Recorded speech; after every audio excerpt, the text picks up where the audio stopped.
This is 2023 Massacre Manor Haunted House, done for the Lovey Project charity. I finished designing this thing in last November, the second I was allowed to run it through the backyard.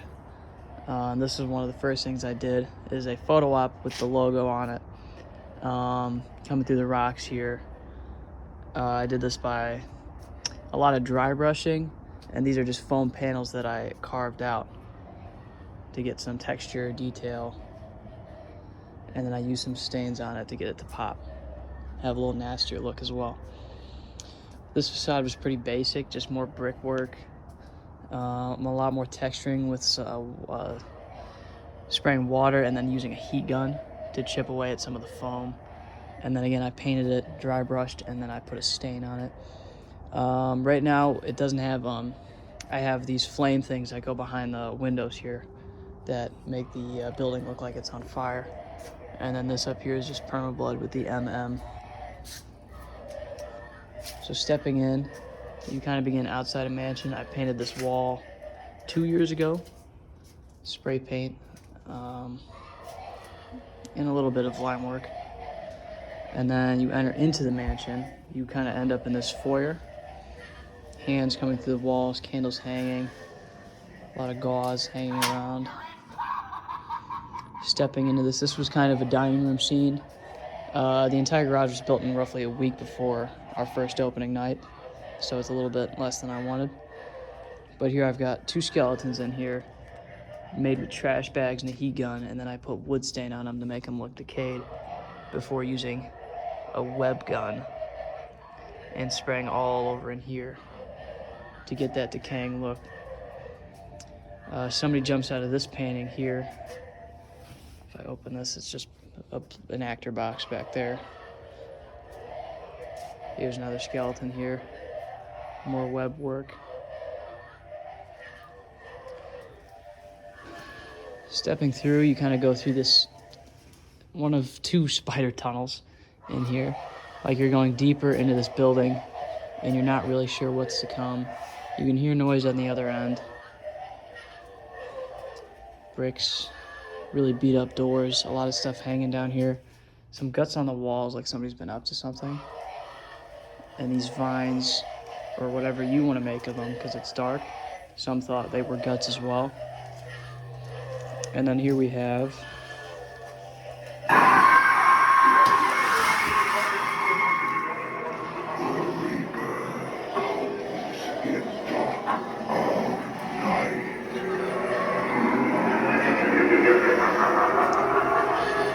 stepping out. I kind of made this room a little more industrial. Some glowing lights here. Pretty basic though. This is a really cool pathway here.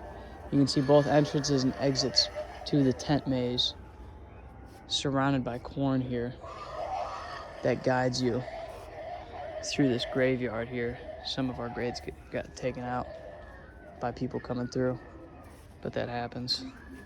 Leading up to right here, my second facade, this is the mausoleum. A lot more brickwork, staining, and some leaves to cover it. Here are some of our 4 of our 10 panels. These ones are just coffins coming through the wall. Here's a little bit more coming through some dirt and some bricks. These came plain black, but I painted them to have decaying bricks, this muck, and then a lot of different agings and stains that come with being buried underground for so long. And then exiting the mausoleum into what I call the laser swamp. This is done with a fog machine on a 30-second timer, connected to a tube that goes all the way around. And then here I've got some green leveling lasers that reflect off of the fog and make it look like water, therefore laser swamp.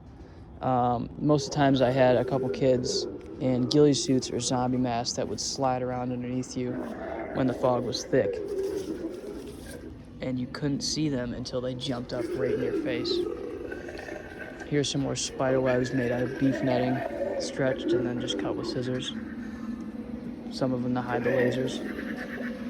Zombie guy in the corner here.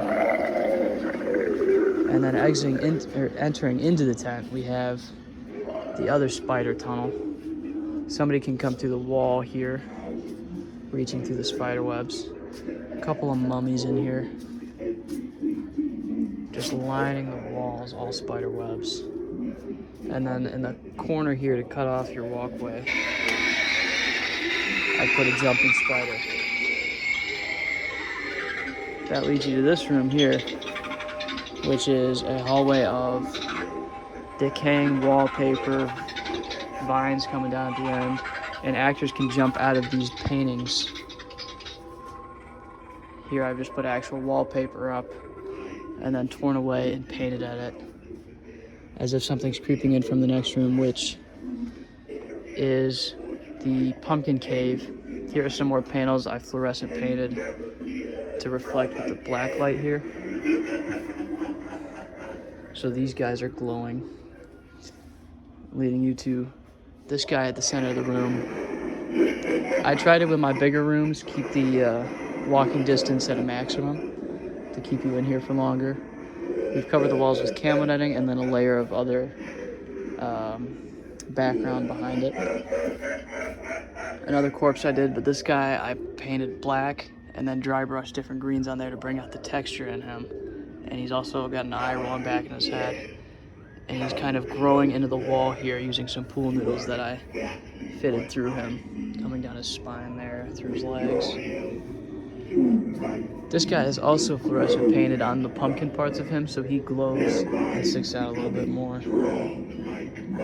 Some more camo netting, an actor jumps out of here. These ones are more like vines, as well as some vines that I've put up on the walls, creeping around. And then another scene change here, kind of going into this underground hospital here. I painted these a while back. It's some plain blank white hospital walls with rust, mold, and other nasty stuff growing through here in patches. An actor jumps out of this curtain here as well. And I hid these 2x4s by making them rusty and make them look like old metal that were just kept around the hospital. You can see some of the stains dripping out of the holes in the wall here. And then we got one more corpse that I did with the trash bags and heat gun. But this time I wood stained him, wiped him off, and sculpted a little face on him. This guy's a little more disturbing with some guts hanging out, like somebody's been running tests on him. And this is more permablood, so it shines even though it's dry. And a lot of people have asked if it's wet. More bloody walls, and then more hospital walls that I painted. And then a table of guts here, and a strobe light hidden in with these body parts that somebody's been harvesting. This guy's also been sculpted and painted just from your regular old Home Depot skull.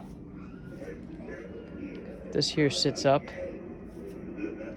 when he feels like it, I guess. But he sits up every 10 seconds or so.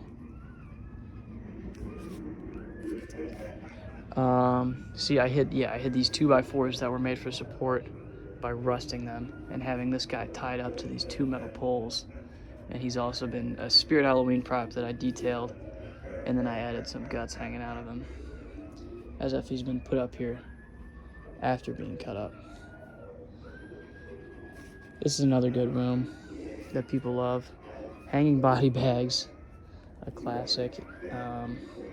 And then the last corpse, second to last corpse here, who looks like he's been charred. I did that with some spray foam on what the original was, and then dry brushing black over the red. And then some other body parts hanging up, as if somebody's been storing stuff back here. This is just a stained white wall to fit with everything else in the hospital. This leads to the mad scientist lab. where I have the mad scientist himself, clearly in an experiment gone wrong in this wheelchair here. He's been hooked up to a bunch of wires all over these metallic things. He's also been charred. You can see some of the black dry brushing over the red all the way down. And a strobe light aims at him to show he's being a little bit more electrocuted. I have some live animals boxes. It has that guy jump out. Here's the mad scientist's desk that he left his hat and a flickering lamp here, as if he's been working on some things. I tried to tell the story that he was a hoarder. So there's all these boxes on the walls. These boxes here are controlled by an actor and tip over onto the customer as they walk by. Another live animal box here. And here is another huge favorite of people coming through. I've got a whole corner here filled with mannequins dressed in white masks, black robes. This guy here seems to be the leader with a hand sticking out, kind of turning towards you, like you stumbled into something, some sort of cult, which also leads into the crypt where they practice their beliefs, however messed up they may be here. I themed this room around skeletons, obviously. And I've got a gothic window here that I've done with some red silk fabric that somebody jumps through as well.